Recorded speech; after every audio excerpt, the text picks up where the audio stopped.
In today's video, I'm going to teach you how to test workflow in Gohighlevel. To get started, log into Gohighlevel and make sure you're on the main dashboard. Once you're inside the platform, look over to the left-hand side of the screen. This is where you'll find the main navigation menu for the different tools and features available in your account. From that left side menu, click on Automation. This will take you to the Workflows area where all of your existing automations are listed. If you have several workflows set up already, take a moment to scan through the list carefully so you can find the exact workflow you want to test. It's a good idea to double check the name before opening it, especially if you have multiple workflows that are similar.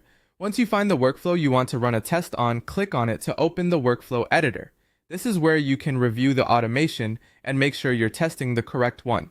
Opening the workflow first is important because the test option is located inside the workflow itself, not from the general list view.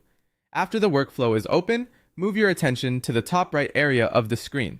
In that section, you'll see the option to test the workflow. Click on Test Workflow to begin.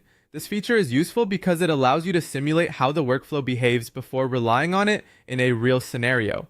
Testing can help you catch setup issues early and confirm that everything is moving in the right direction. After clicking the test option, follow the prompt that appears on screen. Gohighlevel will guide you through the testing process, and this part may ask you to confirm details related to the workflow before continuing. Read each prompt carefully so you can make sure the test is being run the way you intend. Taking a few extra seconds here can save time later if you're troubleshooting automation behavior. Once you've completed everything in the prompt, and you're ready to move forward, click on Run Test. This will start the workflow test based on the information you just entered. From there, you can observe the results and confirm whether the workflow is functioning as expected. That's the full process for testing a workflow in Gohighlevel. If something doesn't look right during the test, simply go back into the workflow and review the setup before testing again. Running a quick test whenever you make changes is a smart habit and helps keep your automations working smoothly.